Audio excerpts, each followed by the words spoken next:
Pasamos al carcinoma lobular in situ. ¿Ven cómo es diferente la celularidad? ¿Cómo está a diferencia del anterior? Ese ya es un lobulillo, por eso es un carcinoma lobular in situ. Todo está contenido a nivel de la membrana basal, como lo están apreciando, ¿no? Es una proliferación clonal de células dentro de los conductos y lobulillos que crecen con falta de cohesión, ¿no? Esto puede ser un carcinoma lobular in situ, puede ser bilateral en un 20 a 40%, a diferencia del ductal in situ, que puede ser bilateral un 10 o un 20%, que es más bajo. Ahora vamos a hablar de esto y es muy importante, que la hiperplasia lobular atípica, el carcinoma lobular in situ y el carcinoma lobular infiltrante son morfológicamente similares. Eso es muy importante, ¿no? Se puede diferenciar, pero puede haber esa morfología que nos asemeja a que sea ya un invasor, ¿no? Si está bien contenido, obviamente va a ser un lobular in situ, ¿no? Pero morfológicamente son similares, ¿no? Hay que tener en cuenta que inmunohistoquímica se pide ecaderina. Entonces hay una pérdida de adhesión celular observada por disminución de la ecaderina. Esta ecaderina nos ayuda en la adhesión de las células. Entonces, si es amarronada, va a ser positivo. Pero si se fijan, no todas las células son amarronadas, ¿no? Solo son unas cuantas. Entonces, algunas ya se están diseminando, ¿no? Eso es importante. Ahora vamos a pasar a lo que es el carcinoma infiltrante invasor. Continuamos. Hay diferentes variedades, ¿no? Miles, muchísimas, ¿no? No miles, muchas. La mayoría forman luces, por ende son adenocarcinomas ductales. Van a ser masas de 2 a 3 centímetros en la mayoría de los casos y como pueden apreciar, miren, en la mamografía se evidencia así, aquí está la marcación, a veces lo hacen con arpón, este es un arpón para fijar y pueden hacer una buena resección con márgenes ampliados, ¿no? Por eso se le coloca un arpón. Esa es una lesión característica, ¿ven? Espiculada, blanquecina, bordes irregulares. Entonces tú dices esto donde sea, aquí en la China, donde sea, en Argentina, esto es cáncer, ¿no? Dicho y hecho, nos llega esto a la macroscopía y ¿cómo ven? Una lesión blanquecina de bordes espiculados, irregulares. No son bordes netos, ¿no? Son muy irregulares. Entonces, ya esto a la macro, ya sabemos que es cáncer.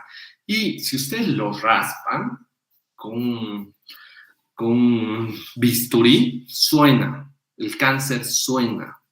Suena como si fuera bien, ¿cómo les digo?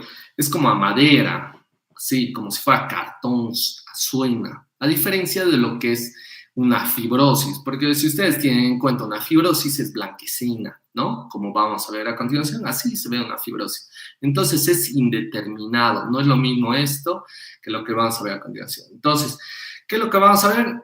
Un tumor con respuesta estromal desmoplásica, ¿no? Bien desmoplásico, bien fibroso. Las células, como están, bien discohesivas, algunas forman glándulas, luces, por eso se dice que la mayoría son adenocarcinomas, ¿no? Pero en este tipo va a ser un carcinoma ductal, ¿no? Como pueden apreciar, forman ductos. A diferencia de lo que vemos en la segunda hilera, donde van a ser una masa. ¿Ven esta masa bien delimitada? Y la lesión va a ser así. Ya no es espiculada, blanquecina, indurada. Esta ya es una lesión con bordes un poco más regulares. Ya en la macroscopía, ¿cómo se ve? ¿Ven? Más pleomórficas, son masas expansivas. Eso tiene mayor pleomorfismo nuclear que las anteriores. Estas ya no forman luces, entonces es de peor pronóstico si no forman luces. Y en la tercera son masas no palpables. Como les decía, esto es una fibrosis, podrían confundirse con una fibrosis, ¿no? Entonces son masas no palpables, bien irregular, y a la macro no se evidencia, miren. Es un desafío para el patólogo. Aquí se realizan muchos cortes seriados, se incluye, hasta a veces se tiene que volver a incluir. Entonces, son células tumorales dentro del tejido adiposo que son de un tejido adiposo normal. Entonces, ven estas células hipercromáticas. Entonces, de esto estaríamos hablando, ¿no? Un carcinoma infiltrante, invasor, se diseminó, llegó hasta el tejido adiposo. Imagínate.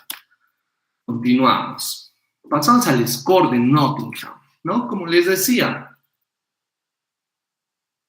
si no forman luces, tiene peor pronóstico. Si forman luces, tiene mejor pronóstico. Entonces, el score de Nottingham, que no está en su libro, no está en ningún lado, esto se utiliza en los informes para categorizar, ver el factor, el pronóstico de la paciente, ¿no? Que esto es vital para el oncólogo.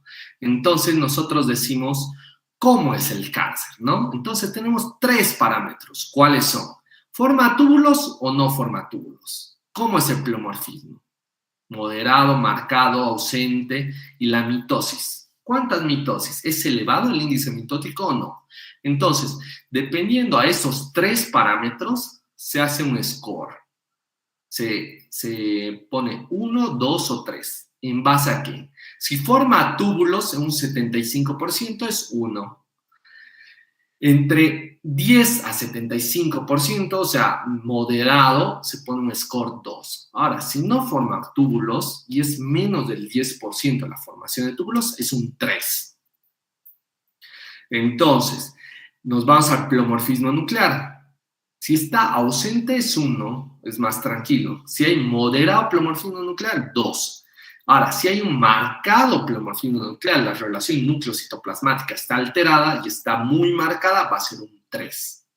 Ahora, el conteo mitótico, si es menos de 3 mitosis en un campo de alto poder, es 1. Entre 9 y 17 es moderado. Más de 17 ya estás hablando de un 3. Entonces, por ejemplo, si tiene todo 3, va a ser un 9, va a ser un grado 3. Si tiene, por ejemplo, todos 2, va a ser un 6. Si tiene todo 1, un 3, ¿no? Por darles un ejemplo. Que lo vamos a ver esto, esquemático, a la microscopía, como vemos a continuación. ¿Ven? Entonces, este va a ser un grado 1, por ejemplo, porque todas forman luces. ¿Cómo están los núcleos? Núcleo moderado, nada, están tranquilos, igual va a ser un 1. Y no veo mitosis, ni una mitosis. Entonces, volviendo a nuestro cuadro anterior, entonces va a ser un grado 1. Score de Nottingham, grado 1. Va a ser 1 más 1 más 1, 3, grado 1. A diferencia de lo que estamos viendo en el siguiente, donde no todas forman luces. Vemos aquí una luz, 2, 3, 4 luces. Obviamente no es más del 75%, pero no es un 10%.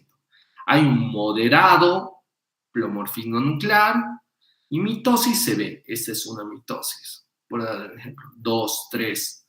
Entonces se evidencia la mitosis. Volvemos al cuadro. Entonces para mí sería un 2, 2, 2. Va a ser un 6 aproximadamente.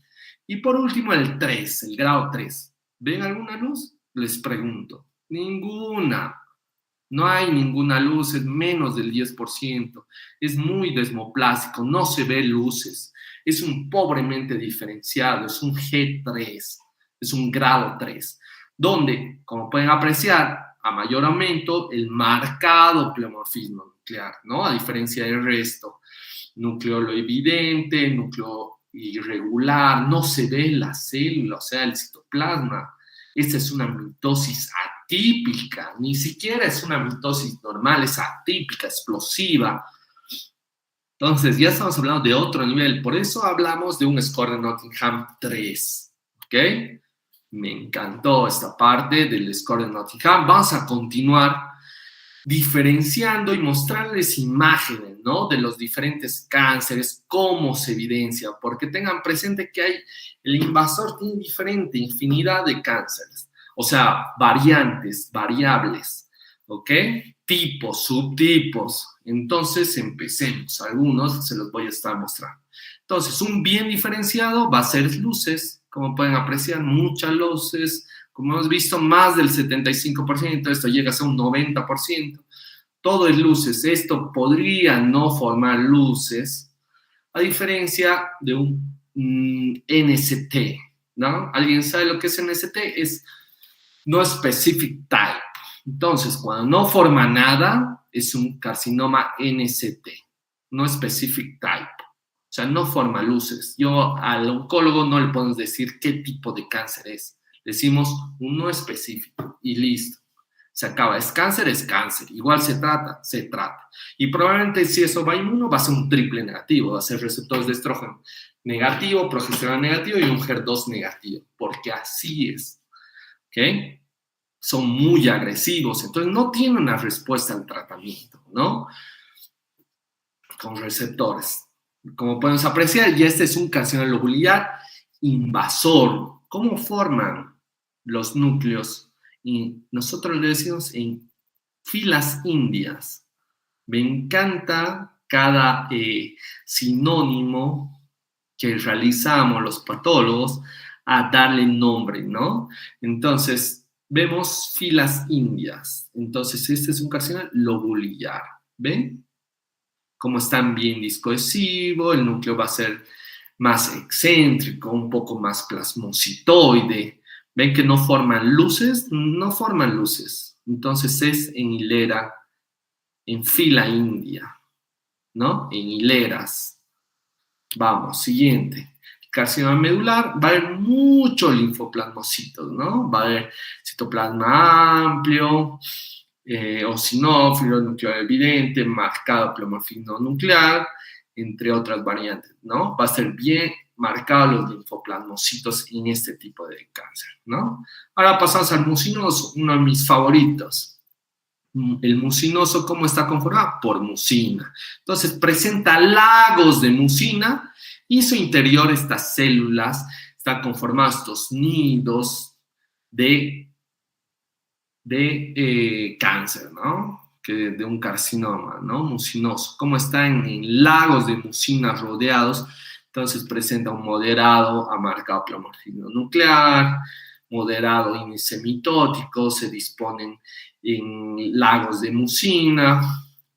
Entonces, pasamos al otro. Carcinoma tubular, ¿no? Cuadro de carcinoma tubular, el carcinoma se debe componer totalmente de los túbulos bien formados, como pueden apreciar, están bien formados, solo una capa de células bien diferenciadas, como pueden apreciar, pero lastimosamente esta capa de células, ¿qué tiene? Pleomorfismo, ¿no? Hipercromasia. Entonces están atípicas y no tienen mioepiteliales. Si se ponen a analizar, no tienen mioepiteliales, que son las células que rodean. Entonces, esto significa que es un carcinoma. Continuamos con el NST.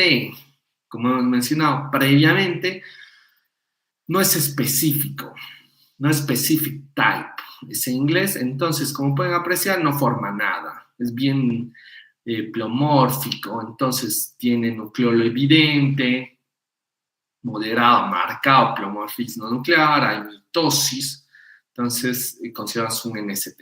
Ahora realizamos inmunohistoquímica, donde va a ser positivo los receptores de estrógeno. ¿Ven cómo están marcando los receptores, las células en amarronado? Esta es una tinción de inmunohistoquímica, la cual podemos apreciar los receptores de estrógeno, siendo estos positivos.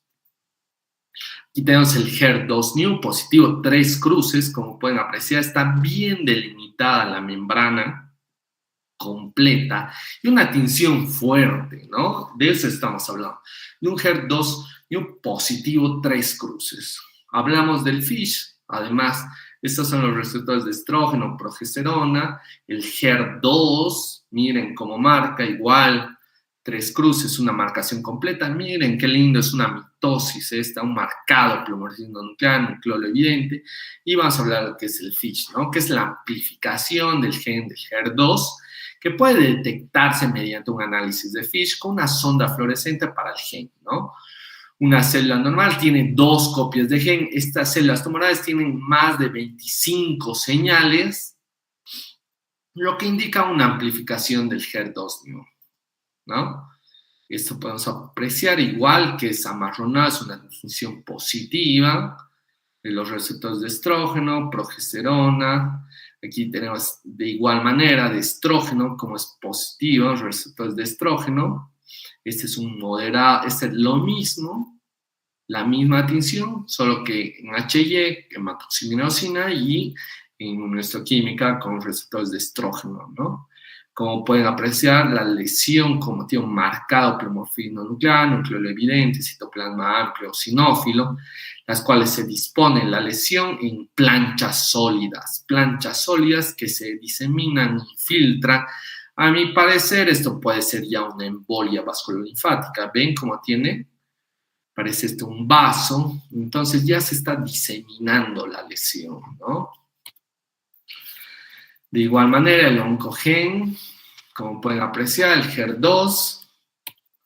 Y pasamos a lo importante, ¿no? El ganglio centinela, ¿no? La extirpación del ganglio centinela es una técnica quirúrgica cuyo objetivo es evitar el vaciamiento axilar en pacientes con cáncer de mama en estadios iniciales, ¿no?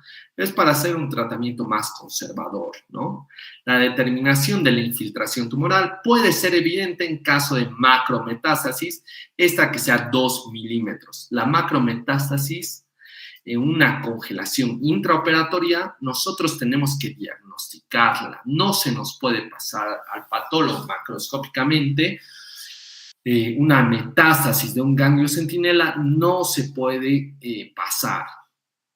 Una micrometástasis es difícil de detectar, porque si es menos de 2 milímetros es muy difícil evidenciar, ¿no? El ganglio centinela se reseca hasta 3 ganglios centinela y estos tienen que estar teñidos, ¿no?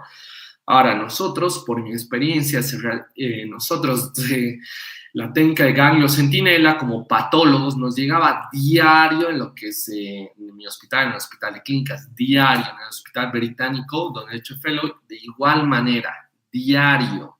O sea, porque es mucho operan, hay mucha afluencia de gente y hasta en el gastro igual nos llega ganglio centinela, ¿no? Entonces, así evitamos un vaciamiento axilar, ¿no?